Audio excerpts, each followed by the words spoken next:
Jadi dalam kehidupan itu tidak akan berjalan sempurna seperti yang ingin kita rasakan. Selalu akan ada perbedaan pandangan.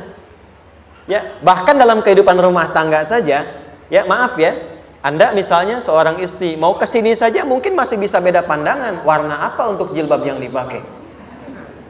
Ya, dengan suami bisa berbeda. Papa, bagus yang mana ya? Hijau atau kuning? Ah, kayaknya yang hijau deh gitu kan. Enggak, kayaknya kuning deh gitu kan. Masih mending ada dua pilihan. Begitu dipakai, pink. Bisa berbeda. Anak bisa berbeda. Jadi kesan pertama yang ingin dibangun bahwa dalam kehidupan sudah pasti akan ada keragaman pandangan. Dan yang kedua, yang tidak normal, keragaman pandangan itu boleh jadi melahirkan tindakan-tindakan yang kontraproduktif. Mungkin akan mendapatkan celaan. Allah dicela. Malaikat dicela. Rasul dicela, Nabi dicela, sahabat dicela, tabi'in dicela, ulama dicela. Kita siapa yang mungkin belum menjadi bagian dari orang-orang itu dan ingin bebas dari celaan? Itu mustahil. Jelas sampai sini? Jadi kalau mendapatkan celaan, berbahagialah, berarti kehidupan kita normal. Jelas? Pernah mendapatkan celaan dalam hidup? Halo? Pernah disoal oleh orang lain? Pernah direndahkan oleh orang lain? Nah, Allah tuh memberi kesan kepada kita, jangankan engkau, Rasul yang paling mulia saja pernah mendapati itu. Tapi bagaimana seni mendapatkan ketahanan sehingga dalam dicela pun tetap tenang. Dalam disoal pun tetap hatinya nyaman. Karena ketenangan itu yang membawa pikiran tenang dan tindakan yang terukur. Dan kadang-kadang ketenangan itu lebih penting bahkan dibandingkan dengan harta yang berlimpah. Seringkali saya berikan perbandingan dari sejak dulu kita belajar kan. Coba pilih mana? Saya yakin masih konsisten. Pilih mana? Kaya tapi gelisah atau miskin tapi tenang? Tidak boleh ada pilihan ketiga, saya tahu itu. Kaya tapi gelisah atau miskin tapi tenang? Pilih mana? Ya, saya tahu kan. Kaya tapi tenang. Oke, di fase ini wahyu belum turun. Nabi sudah ngajar, turun wahyu, turun al-ala, turun beberapa surah. Tiba-tiba ada masa jeda, wahyu belum turun. Sepekan belum turun, sebulan belum turun. Disitulah muncul seakan ada amunisi bagi orang-orang yang tidak senang dengan Nabi, tidak senang dengan ajakan Nabi pada kebaikan. Ini poin yang kedua. Kalau Anda berbuat baik, pasti ada tantangan. Ingat ya, kalau Anda berbuat baik, apapun itu, pasti ada tantangan. Yang menguji konsistensi kebaikan itu apakah serius untuk dilakukan atau tidak. Maka mulai muncul tuduhan. Lihatlah Muhammad dari ditinggalkan sama Tuhannya. Itu Muhammad udah gila tuh, naik turun bukit, naik turun lagi, kayak orang bengong. Muhammad udah ada beban di pundaknya. Jangankan umatnya, Rasulnya saja yang mengklaim Rasul punya masalah katanya, ya kan? Dan ditinggalkan Tuhannya, kok masih mau ikut Muhammad? Maka dalam keadaan itulah kemudian ditunggu, naik turun, turunlah kemudian dua surah sekaligus, surah 93, surah 94, yaitu surah Ad-Duha dan Al-Insyirah.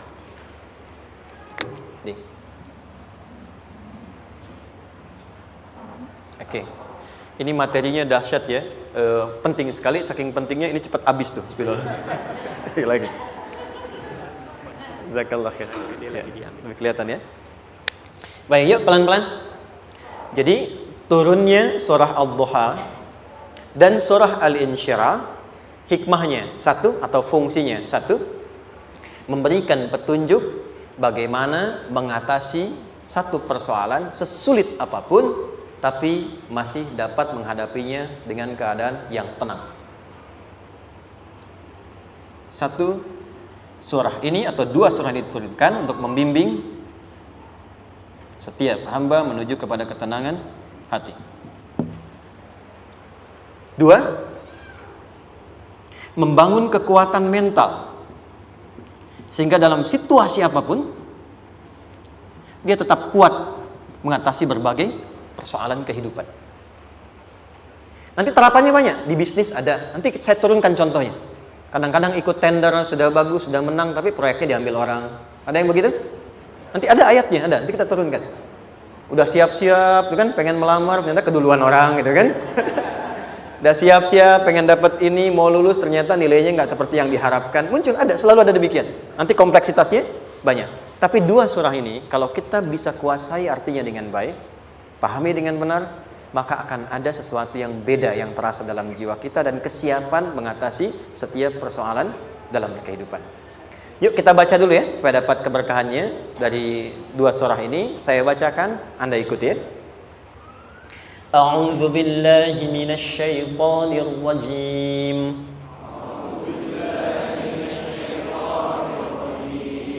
Bismillahirrahmanirrahim.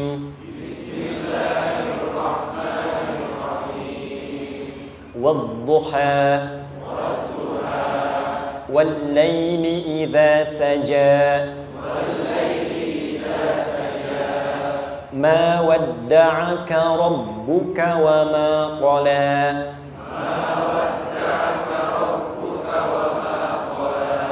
ما ودعك ربك وما قلى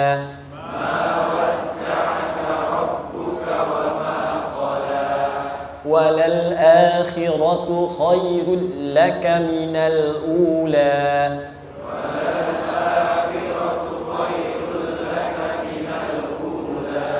ولسوف يعطيك ربك فترضى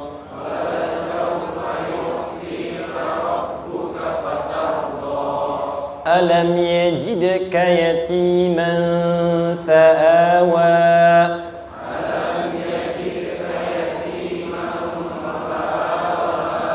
ووجدك ضالا فهدى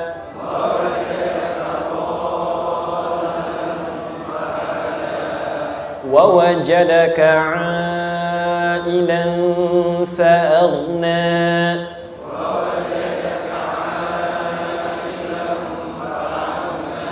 فأما اليتيم فلا تقهر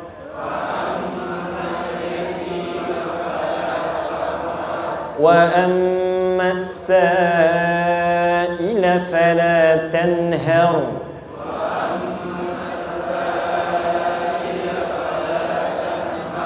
وأما بنعمة ربك فحدث.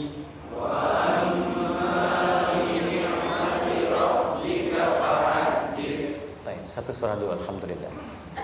Izin saya bacakan tadi untuk diikuti supaya setidaknya kalau kita pulang dan ditanya bagaimana hidupmu engkau jalani, seperti apa engkau berinteraksi dengan Quran yang telah aku turunkan, maka kita pernah menjawab, ya Allah kami pernah bacakan itu. Jangan pernah kita berkehidupan sampai wafat dan tidak pernah berinteraksi dengan Quran walaupun sekedar membacanya. Wadduha, aku bersumpah, setiap huruf waw yang berada di awal kalimat di satu surah itu makna utamanya berarti sumpah. Ya, qasam, sumpah. Seringkali diartikan demi, ya. Wal asri, demi masa. Wal fajri, demi waktu fajar. Wal laili, demi malam. Intinya sumpah. Sebentar, pelan-pelan. Kalau Allah menyampaikan sesuatu kepada kita, yakin tidak? Saya ulang, yakin tidak?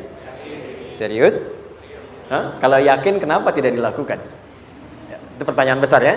Baik, kalau Allah menyampaikan, tidak bersumpah pun harusnya kita yakin. Tapi kalau Allah bersumpah dalam kaidah ilmu tafsir, berarti ada sesuatu yang sangat penting, yang saking pentingnya akan sangat dibutuhkan oleh setiap hamba, sehingga diminta setiap hamba itu fokus menyimak apa yang mau disampaikan. Bahkan saking pentingnya menyimak itu, Allah bersumpah. Jelas? Jadi kalau teman-teman menemukan di Quran ada ayat dibuka dengan sumpah, berarti ada kasih Allah yang tinggi yang akan disampaikan di ayat itu sampai meminta kita fokus untuk menyimaknya. Ad-duha, untuk memudahkan maknanya, teman-teman kalau waktu duha itu jam berapa ya? Oke, sebetulnya dimulai sejak matahari itu mulai naik, yang memantulkan ya atau menyinari cahayanya itu mulai terasa lembut. Ya, kalau misalnya kita ambil 1,5 jam setelah subuh. Sekarang subuh 4:30 lah, taruhlah 4:30 ya. 1,5 jam berarti jam 6 kan? Nah, itu awal duha tuh. Awal duha. Sampai ke pertengahan kurang lebih 9:30, jam 10. Akhir duha jam 11 sampai menjelang ke zuhur. Awal duhanya disebut dengan syuruk namanya. Syuruk. Jadi syuruk itu awal duha. Kalau sudah jam 6 ada cahaya matahari ya. Enak nggak ke tubuh kita itu? Nyaman nggak? Jam 8 enak nggak kalau berjemur ya? Jam 9 enak ya? Nah, ini kata kiasan dalam bahasa Arab. Kalau kita merasakan sesuatu yang enak, nyaman, memberikan manfaat yang banyak, itu orang Arab sering memberikan kiasan dengan waktu-waktu tertentu. Di antaranya duha. Jadi kalau kita menemukan kalimat duha, jangan langsung diartikan ke waktu duhanya. Boleh jadi yang diinginkan adalah makna di balik itu, yaitu semua kenikmatan dan kenyamanan yang didapatkan. Cara mengartikan ini, wadduha, aku bersumpah, kata Allah, ya Muhammad, demi semua kenikmatan yang kau rasakan dalam hidup, seperti engkau merasakan kenikmatan cahaya duha itu. Jelas? Wal-laili idza saja, dan aku bersumpah, al-lail, lail itu apa? Malam. Baik, lail turunannya, layali jamaknya, lela, lili, lala, itu malam. Jadi kalau ada ibu leli, ibu malam-malam ya. Lail. Oke. Lail itu malam. Malam gelap nggak?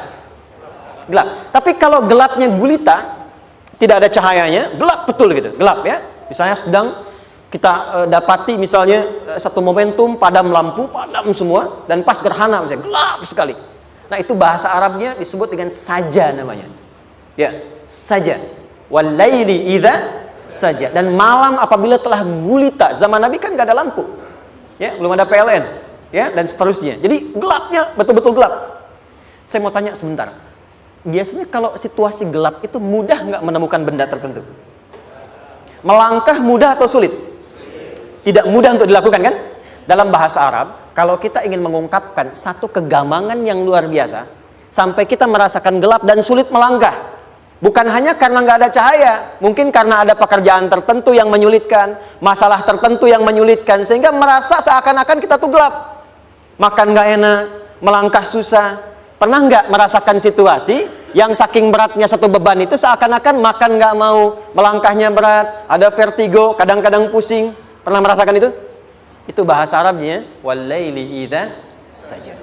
Perhatikan kalimatnya, ya Muhammad sallallahu alaihi wasallam, aku bersumpah demi semua kebahagiaan dan kenikmatan yang engkau pernah raih, seperti merasakan kenikmatan cahaya duha. Dan mungkin persoalan hidup yang pelik yang membuat engkau merasakan kesulitan, seakan-akan merasa di suasana gelap yang gulita. Ma wadda'aka rabbuka wa ma qala. Tanamkan dalam jiwamu yang paling dalam, aku tidak akan pernah meninggalkanmu. Ada suami pulang dari pekerjaan, mendapati istri sedang termenung dan mengalir air matanya. Tiba-tiba suaminya datang mengatakan, hangat sekali pada istrinya, di sampingnya, membelainya dan mengatakan, "Ma, demi semua suka yang pernah kita lalui bersama, dan demi duka yang mengalirkan air matamu saat ini pun, tanamkan dalam hatimu yang paling dalam, Papa akan selalu bersama Mama dalam setiap situasi itu." Kira-kira para ibu merasakan itu bagaimana perasaannya? Masa sih? Tapi itu menarik loh. Menarik ya. Jadi kalau teman-teman ngaji surat Yusuf, di surat Yusuf itu laki-laki diilustrasikan dengan matahari, perempuan diilustrasikan dengan rembulan. Ya. Inni ra'aitu ahada asyara kaukaba wasyamsa wal qamara ra'aituhum li sajidin. Ayah, aku melihat bulan dan matahari serta 11 gemintang sujud hormat kepadaku. Jadi matahari diartikan itu sebagai laki-laki, suami, ayah. Kenapa disebut matahari? Diilustrasikannya, matahari itu kan menyengat dengan kuat. Kalau kita menjemur, mengeringkan pakaian, melindungi. Tipikal suami itu melindungi. Ada yang ganggu istri, sengat dengan kuat. Ada air mata yang mengalir, hei, keringkan itu sehingga tidak larut air mata mengalir di pipinya. Itu matahari. Sebaliknya rembulan.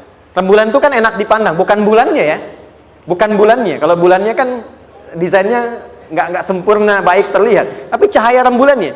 tampil dengan indah, tampil dengan baik, enak dipandang, menenangkan, dan tidak tertukar. Jangan sampai ada istri jadi matahari, suami jadi rembulan. Jelas ya? Dengan kekuatan bulan aku menghukummu, ya kan? Itu salah. Oke. Tahan sampai sini, tahan. Lihat baik-baik. Saya berhenti sampai sini dulu.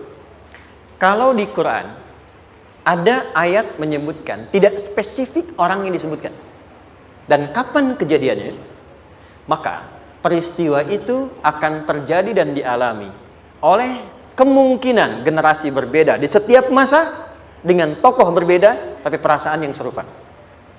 Sebaliknya, kalau disebutkan namanya, jelas identitasnya, kapan kejadiannya, maka peristiwa itu hanya akan menimpa orang tersebut dan tidak akan dialami lagi orang lain setelahnya. Saya tanya dulu yang akhwat, yang perempuan, kenal Maryam? Kenal, bagus. Kenal di mana? Maryam anaknya Imran, mengandung, melahirkan Isa alaihissalam, Yesus Mesias, tanpa disentuh laki-laki manapun. Dan di Quran identitasnya disebutkan langsung, Maryam binti Imran, wa Maryam ibnata Imran. Ini menunjukkan kesan bahwa yang mengandung dan melahirkan tanpa disentuh laki-laki manapun, itu hanya Maryam anaknya Imran. Ingat ya, mengandung melahirkan tanpa disentuh laki-laki manapun. Bukan mengandung melahirkan tanpa suami, kalau itu banyak dia. Ya, mengandung melahirkan tanpa disentuh laki-laki manapun.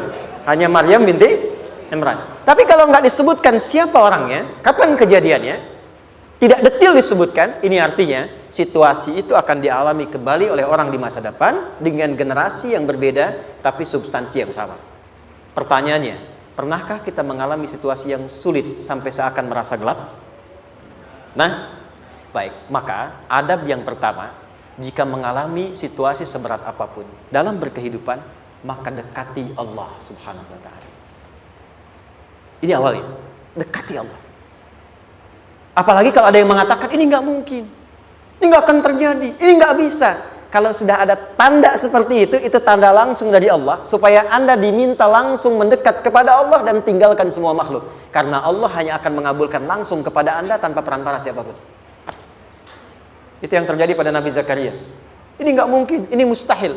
Maka beliau langsung memohon kepada Allah dan langsung menyebutkan, ya Allah, saya minta darimu saja, tidak dari yang lain. Maka dikabulkan seketika.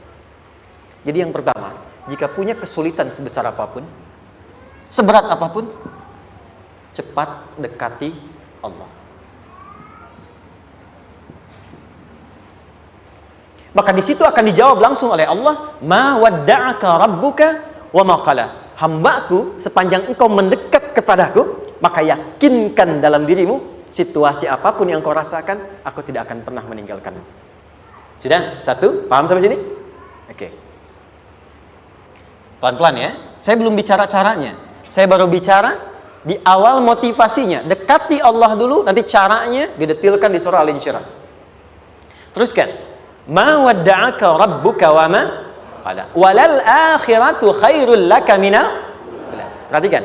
Hei, seberat-berat bebanmu saat ini, ingat, satu saat akan tuntas. Dan ini pun ujian. Kalau sudah meninggal, gak ada ujian lagi.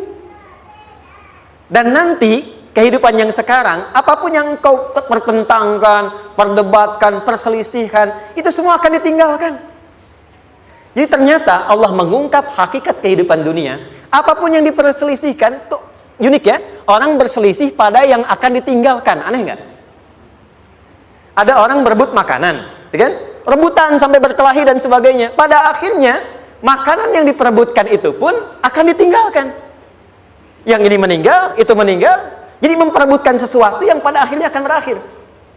Kata Allah, Allah sampaikan, jika Anda mengalami situasi, sesuatu yang mungkin membuat berat, tanamkan pada jiwa kita, hei, yang aku kejar-kejar ini, boleh jadi aku akan tinggalkan juga.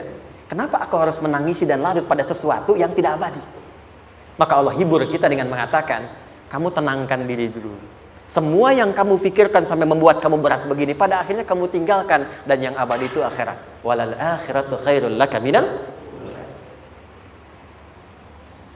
Dua, pelan-pelan sikapi setiap masalah dengan proporsional.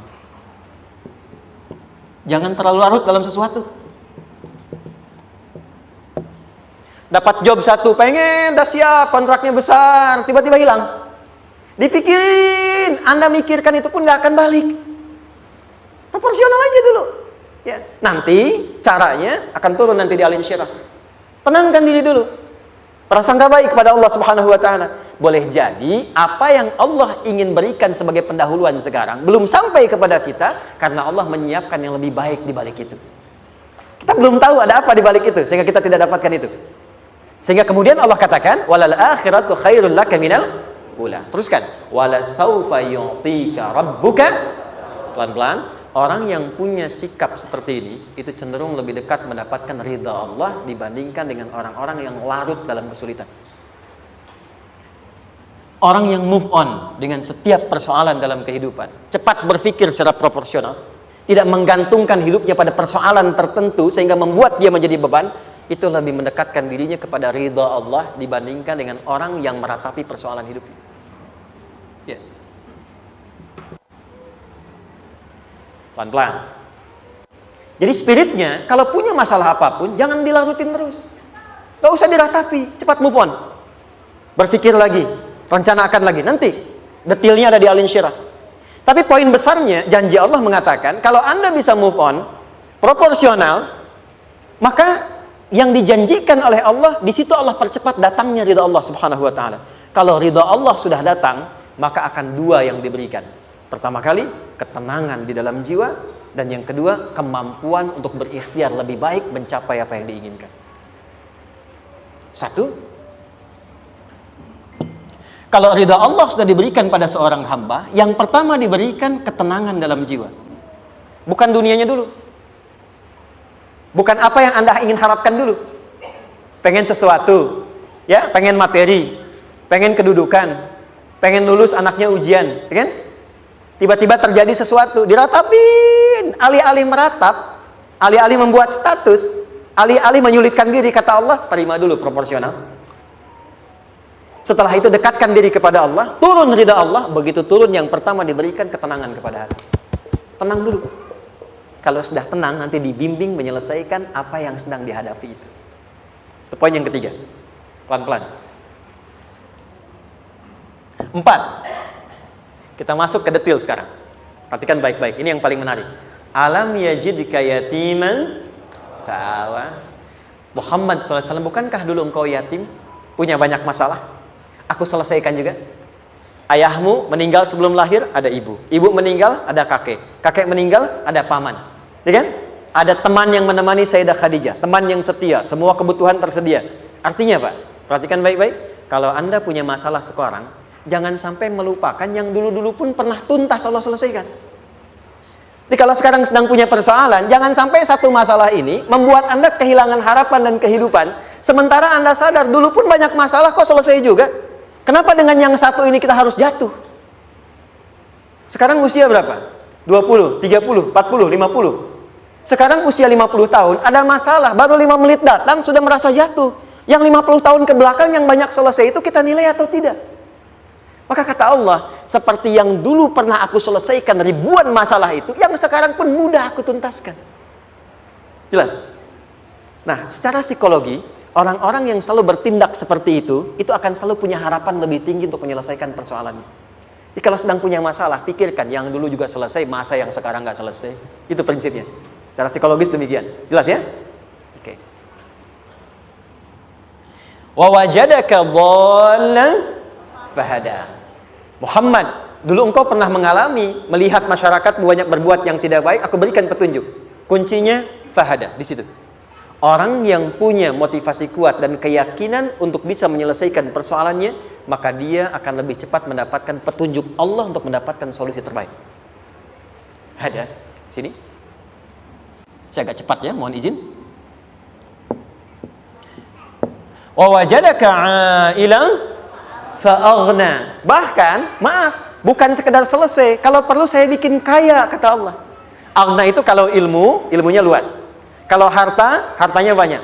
Kalau kedudukan, kedudukannya tinggi. Hei, engkau yang sedang mengejar kedudukan, aku tahan sebentar karena ada yang nggak bagus untukmu di sini. Tapi kalau kamu terima, aku angkat itu lebih daripada apa yang kamu harapkan. Kamu pengennya bintang 2, aku naikkan sampai bintang 4. Kalau perlu 5 sekalian. Hei, kamu yang in kampus di sini, aku tahan, bahasa kamu nggak lulus, kamu nangis, kamu mengadu, kamu datang pada orang tuamu. Orang tua mulai protes, mulai curhat macam-macam. Terima dulu. Mungkin di sini ada yang tidak baik seperti doa ibumu yang sering memohon, ya Allah, jangan sampai anakku berbuat yang salah. Jangan sampai terjebak narkoba. Jangan sampai terbawa tawuran. Di sini ada yang kurang tepat untukmu. Kalau kamu ridha, kamu terima, kamu proporsional, bahkan aku pindahkan ke kampus yang lebih baik yang tidak kamu bayangkan sebelumnya.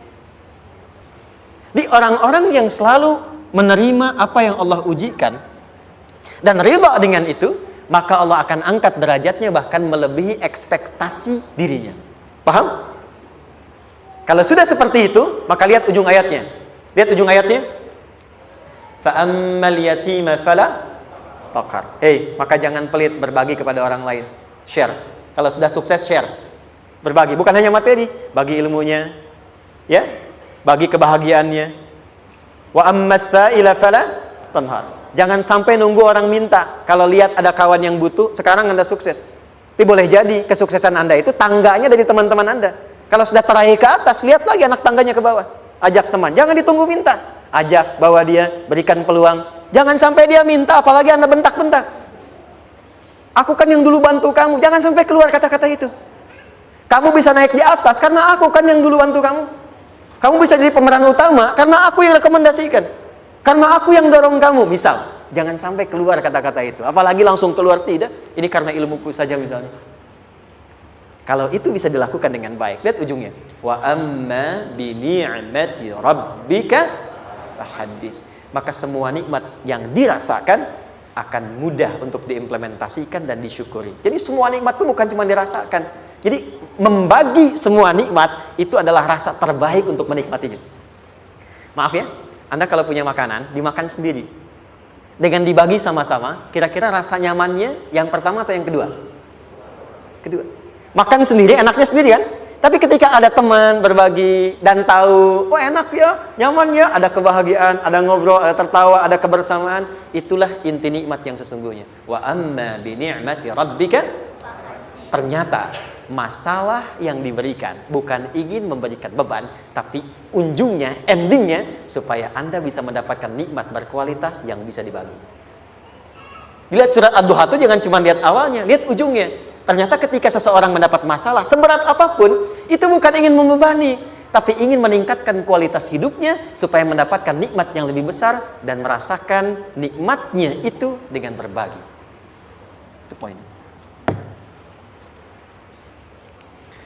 Jadi kalau sampai sini kita paham dan kita beri nama misalnya dengan fikih ujian, jadi kalau desain ujian ini sistematikanya kita pahami, maka tidak ada alasan untuk mengeluhkan persoalan. Jadi melihat masalah itu bukan sebagai beban, pada akhirnya melihatnya sebagai tangga untuk mencapai kebahagiaan. Jelas sampai sini? Baik, kalau sudah seperti ini ingin punya masalah atau tidak ingin punya masalah? Tidak. Ingat ya, jadi kalau anak pulang bawa masalah, dilihatnya jangan beban. Oh, Allah ingin menaikkan kualitas pada anak saya, yang dengan itu menjadikan ia mendapatkan nikmat yang belum pernah didapati. Kalau rumah tangga sedang ada masalah, jangan banyak diperseterukan, tapi direnungkan sejenak. Oh, Allah ingin meningkatkan kualitas rumah tangga ini, sehingga kita bisa mendapatkan nikmat yang tidak pernah didapati sebelumnya. Makanya nikmat berumah tangga itu yang terbesar, selalu bertambah ketika menyelesaikan masalah. Silahkan cek. Kalau sedang ada masalah berseteru kan, tapi setelah selesai kan jadi lebih nikmat ya. Ya, lebih senang lagi, lebih cair lagi, lebih bahagia lagi, lebih mendukung lagi. Ternyata ada nilai-nilai kebaikan yang tersimpan yang belum disadari sepenuhnya. Pertanyaannya, kadang-kadang mudah diucapkan, tapi tidak mudah mempraktekkan. Bagaimana itu semua bisa ditempuh dengan baik sehingga ketika mengalaminya kita bisa tenang menghadapinya. Maka turunlah surah Al-Insyirah. Saya cepat.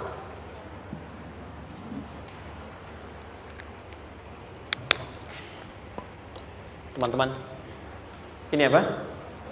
Kelas ya? Baik, pelan-pelan sedikit. Kira-kira volumenya besar kecil? Kecil ya? Baik. Kalau saya bandingkan dengan gayung, volumenya besar mana? Gayung ya? Baik. Kalau ini saya perlebar,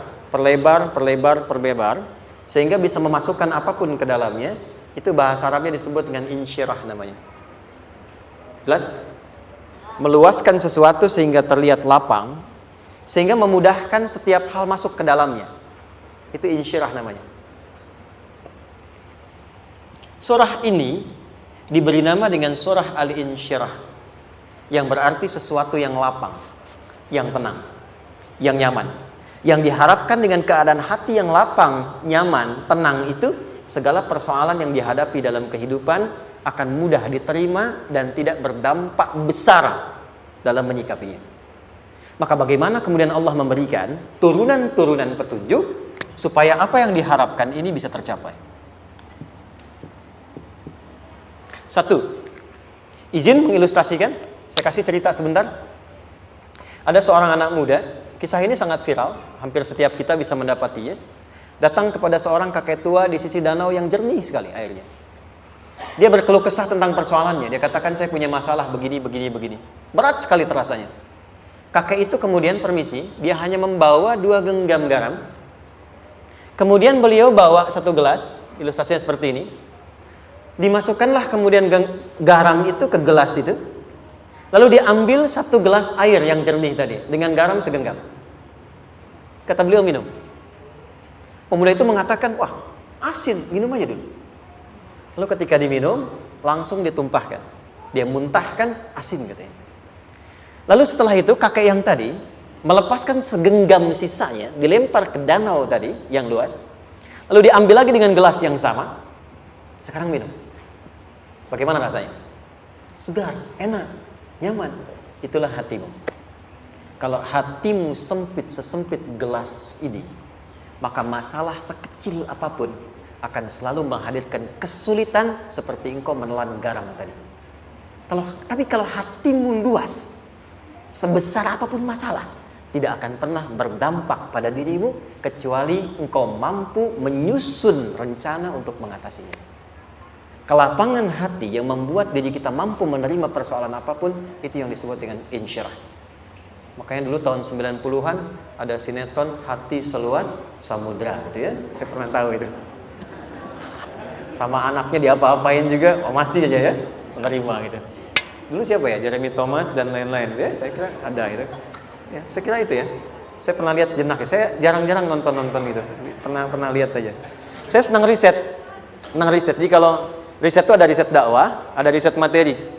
Saya teman-teman yang musik gitu ya, saya tidak terlalu dekat dengan musik karena saya di Quran gitu. Tapi untuk mengetahui hukum musik itu bagaimana, saya riset. Sampai ke notasi saya tahu. C D F G A B C D F G D F G A B C D A B C D F G A F G A B C D E B C D E F G A B C D A B gitu kan ya? Ya, tapi kalau diminta piano, gitar, ini saya nggak bisa. Ya, tapi untuk menentukan hukum, nah kita bisa paham gitu. Misalnya boleh nggak baca Quran pakai langgam Jawa gitu kan? Nah, hukumnya apa? Nanti dari teori itu muncul. Ya, paham ya?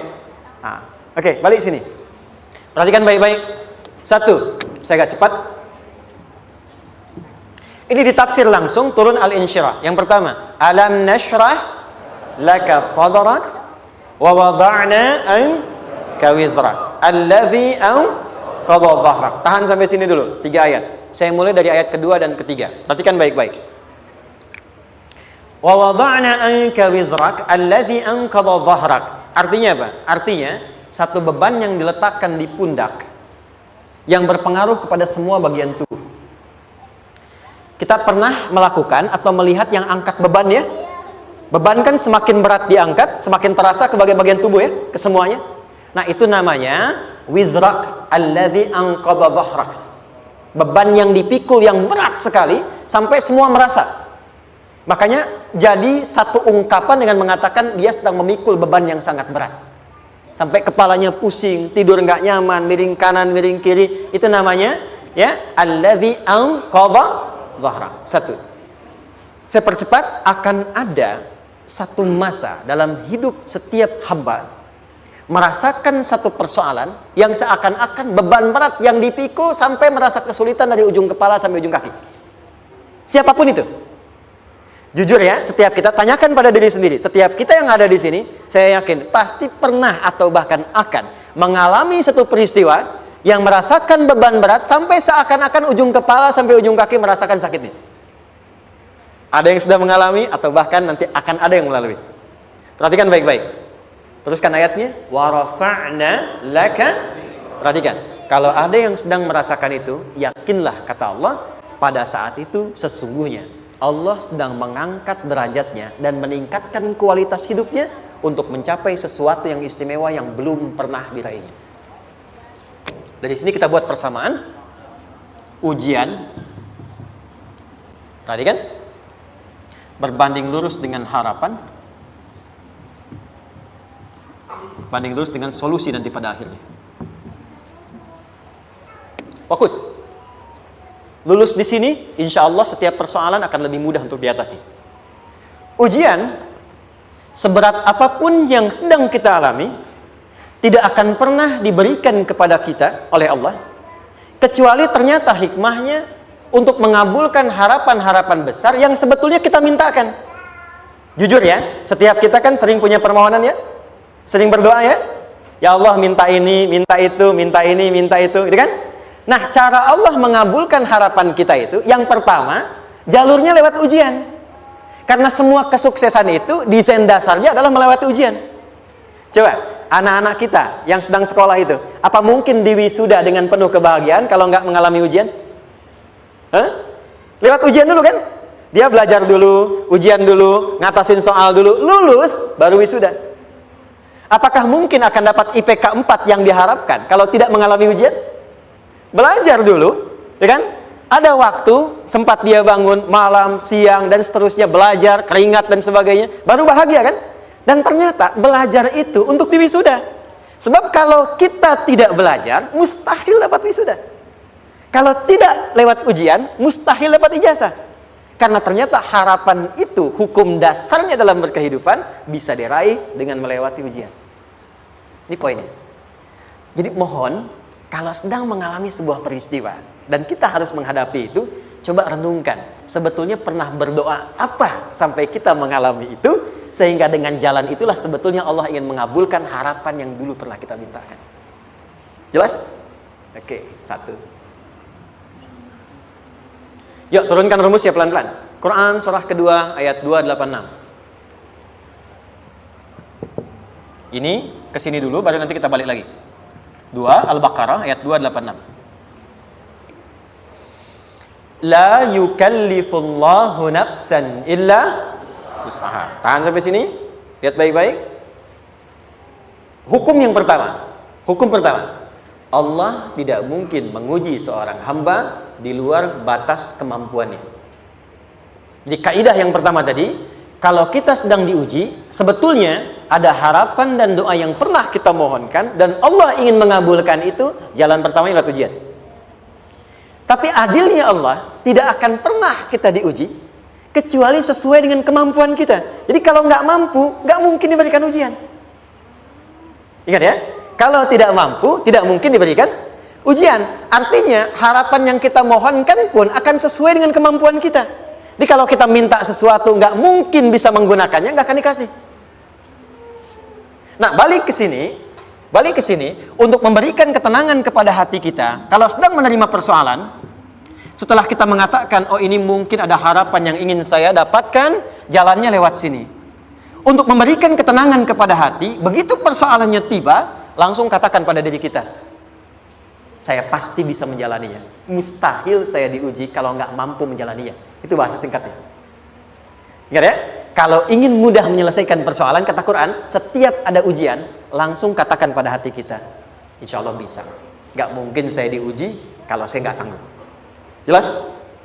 Dan tanamkan itu pada hati yang paling dalam. Ini nggak mudah. Kalau cuma disimpan di pikiran, jadi beban. Tapi kalau Anda tanamkan dalam hati, seberat apapun masalahnya, pasti saya sanggup, pasti saya bisa. Pernah lihat dulu ada acara 90-an Benteng Hattori? Oke? Benteng Takeshi ya? Takeshi ya, gitu kan artinya kan bisa jawab ya. Saya tahu Ninja Hattori mendaki gunung lewati lembah, ya tahu ya. Son Goku, Son Gohan, saya tahu itu. Son Goku, Kamehameha, Piccolo itu yang nulisnya Suzuki Watanabe, saya tahu itu. Benteng Hattori, balik lagi ya. Benteng Takeshi ya. Puncaknya kan main pakai itu kan, pakai tank ya dan sebagainya. Tapi pernah ingat gak satu episodenya itu? Begitu akan bertarung, kan selalu ada motivator di sampingnya itu mengatakan, ayo, kamu bisa, gitu kan? Dia nggak ngaji Quran tuh. Kita punya ayatnya. Pernah nggak? Buka lagi ya dulu ya. Oke. Korea, kenapa bisa nyusul Jepang? Salah satunya, waktu Jepang itu maju, setiap di Korea itu ditanamkan dari mulai anak-anak TK-nya. Kita harus lebih daripada Jepang. Sejak anak-anaknya TK. Itu ditanamkan betul. Kita bisa, kita dari TK. Sehingga ketika di sana bikin Honda, sini Hyundai. Hyundai kan dibacanya Hyundai, ya kan? Sana Honda, sini Hyundai gitu. Di apapun yang dibuat Jepang, Korea harus lebih unggul. Itu ditanamkan dari awal. Bisa. Kita itu sekarang punya ayatnya. Jadi kalau sedang punya masalah seberat apapun, katakan pada diri kita, insya Allah bisa. Gak mungkin diuji kalau nggak sanggup. Bisa insya Allah. Bisa. Kenapa mah? Bisa. Jelas? Oke. Sudah di situ teruskan. Lanjutkan. Warafa'na laka dzikra. Teruskan. Fa inna ma'al usri. Nah, ini poin terbesarnya. Fa inna ma'al usri yusra. Fa huruf yang menunjukkan sesuatu berlangsung dengan cepat. Inna di ilmu nahwunya berbunyi begini, di gramatikal bahasa Arab. Harfu nasbin wa taukidin. Tansibul isma wa tarfa'ul khabara. Mabniyun 'alal fathi la mahalla lahu min al-i'rabi. Paham? Tidak. Inna huruf yang digunakan untuk menguatkan informasi agar ditancapkan ke dalam hati sekuat-kuatnya dan jangan pernah ragu. Jadi kalau orang Arab itu nancapkan tongkat begini dan kuat, tidak goyah, itu nasab namanya. Nasabar rajula asahu fil ardi. Inna ini harfu nasab. Jadi kalau ada di Quran dibuka informasinya dengan inna, maksudnya begini, hei, tancapkan informasi dalam hatimu dengan kuat, jangan pernah ragu.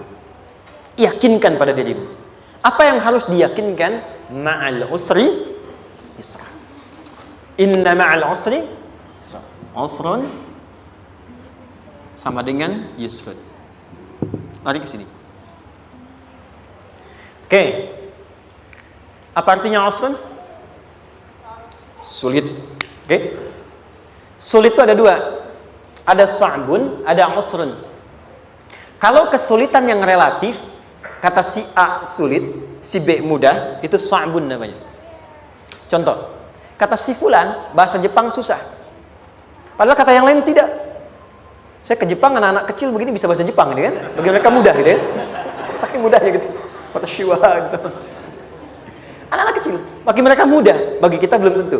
Itu sa'bun. Inna lughatal yabaniyya sa'bah. Relatif. Tapi kalau kesulitan yang sifatnya mutlak, semua orang mengatakan sulit. Maaf, bawa mobil, sulit atau mudah? Bukan mengendarai ya, bawa mobil, bawa. Sulit ya? Sulit ya? Baik, sepakat sulit semuanya. Nah, itu dalam bahasa Arab dikenal dengan usrun. Kesulitan yang semua sepakat bahwa itu susah. Sulit, semua sepakat. Dan ketika ada orang bicara, aku sedang punya masalah begini. Semua mengatakan, wah itu nggak mudah, itu nggak mudah. Itu usrun namanya. Lawannya, kemudahan yang relatif disebut sahlun. Tapi kemudahan yang semua sepakat bahwa itu mudah, itu yusrun namanya. Mengangkat spidol, semua mengatakan mudah, ringan. Itu yusrun namanya.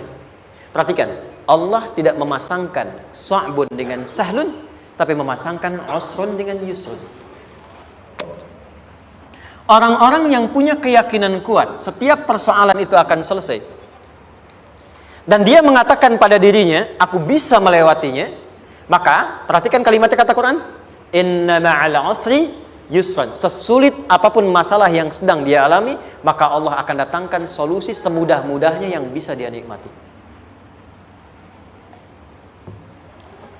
Dengan kata lain, kalau kita bawa ke bahasa psikologi, kalau sedang menghadapi persoalan seberat apapun, selain kita mengatakan, ini pasti bisa saya lalui, saya insya Allah sanggup mengatasinya, katakan pada diri kita, ini pasti selesai. Pasti ada solusinya, pasti mudah. Katakan, walaupun memang solusinya belum datang, tapi tenangkan pada diri kita dengan mengatakan, inna ma'al usri yusra. Bahasa psikologinya, katakan pada diri kita, ini pasti selesai.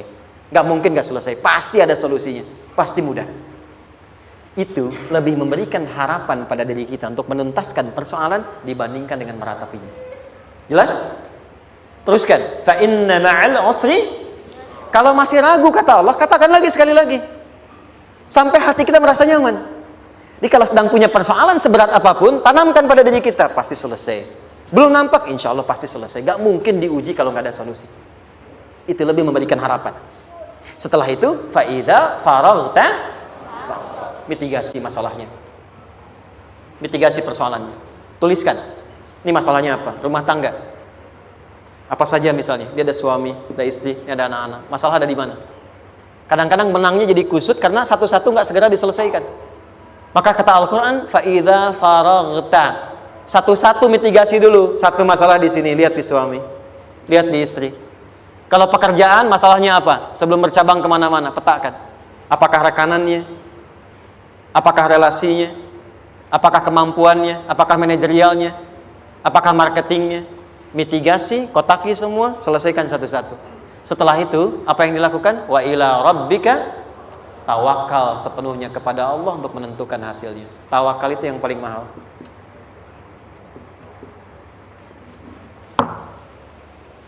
Anda kalau nggak punya kepasrahan, stres. Karena selalu memikirkan apa yang mau dikerjakan dan selalu orientasi pada hasil. Kita punya tawakal. Kalau kita mampu menyerahkan sesuatu, gini, di sini ada orang yang paling jago misalnya main basket. Ada pertandingan basket. Begitu dibuka, udah tim musyawarah serahkan aja pada si Fulan. Kan? Dia yang paling jago, dia. Bukankah dengan menyerahkan itu bukan hanya kita berikan sebuah tugas, ya kan? Tapi dengan itu ada kelapangan tersendiri kan? Yakinlah sukses, ini paling hebat.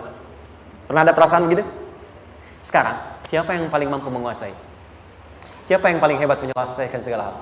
Siapa yang punya segalanya? Bukankah Allah?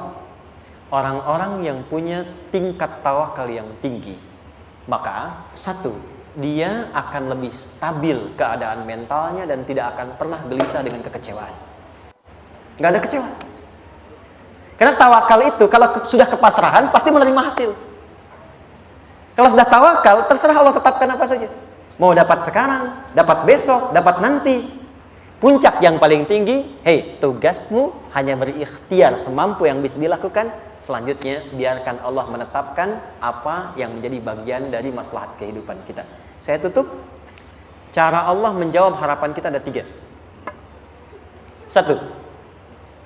Memberi langsung apa yang kita mintakan. 2. Menunda itu sampai kita siap menerimanya. 3. Mengganti apa yang kita inginkan dengan apa yang kita butuhkan. Saya ulang ya. 1. Memberi langsung apa yang kita mohonkan. Misal, ya Allah saya ingin A misalnya, anak saya pengen ke ITB. Tapi nggak mungkin tiba-tiba langsung masuk ITB kan? Pasti lewat ini dulu kan? Ada ujian dulu, ikut tes dan seterusnya diterima sesuai. 2. Kadang menunda sesuatu sampai dia sanggup menjalaninya. Anda punya anak usia 5 tahun, pengen diberikan motor. Anda mampu untuk memberi motor, dikasih nggak? Tidak. Sampai dia sanggup mengendarai motor, baru Anda berikan. Terkadang ada yang kita minta sekarang, tidak didapati sekarang. Tapi ternyata tahun depan kita dapat. Kita harus sadar bahwa anugerah yang kita dapatkan tahun depan itu sebetulnya adalah hasil doa kita di tahun ini. Pernah dengar nggak kisah viral? Nabi itu berdoa baru dikabulkan setahun setengah. Setahun 6 bulan. Padahal itu Nabi loh. Kiblat pertama kita kemana? Palestina kan? Baitul Maqdis kan? Nabi berdoa, mohon terus nengok ke langit. Al-Baqarah 144, minta, jawabannya turun setelah setahun setengah, setahun 6 bulan. Ada yang mengatakan di tafsir setahun 8 bulan, baru dikabulkan setelah setahun setengah. Padahal kurang soleh apa Nabi? Nabinya siap, mungkin umatnya yang belum siap. Nabinya siap, tapi ada tantangan di masyarakat yang tidak mudah, yang mungkin bisa meruntuhkan dakwah, baru dikabulkan setahun setengah. Ketika semua umatnya sudah bisa siap menerima itu. Boleh jadi apa yang diminta orang tua sekarang terkabulnya mungkin belasan puluhan tahun pada anaknya yang nomor sekian. Tahu Imam Syafi'i? Imam Syafi'i itu kan nama aslinya Muhammad. Bapaknya Idris. Kakek yang ke atas, yang ketiga namanya Syafi'i. Kenapa disebut Imam Syafi'i? Dinisbatkan pada kakek yang ke atasnya.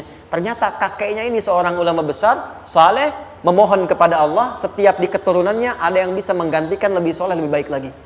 Ternyata yang didapatkan bukan dari anaknya, tapi generasi keturunan yang kesekian.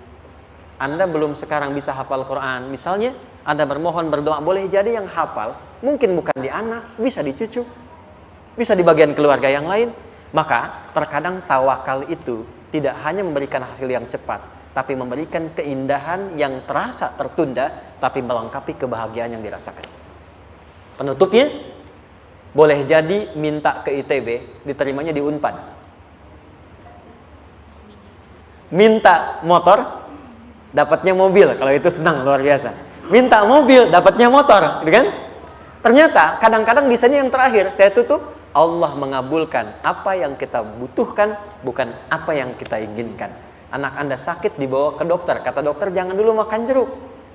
Maka Anda pulang, dia minta jeruk, Anda berikan apel. Saya nggak mau apel mah, saya pengennya jeruk. Nggak apa-apa nak, ini apel rasa jeruk misalnya kan? Anda berikan. Ternyata apa? Bukan ingin menyakiti dan tidak mengabulkan keinginan anak, tapi lebih memberikan apa yang dia butuh. Kadang-kadang maaf ya, teman-teman mintanya proyek A, udah capek, di situ nggak dapat, dapatnya di yang lain. Teman-teman, itu Allah berikan sebetulnya hasil ikhtiar Anda yang sebelumnya. Cuma dikasih yang lebih baik, yang tidak Anda pernah bayangkan maslahat.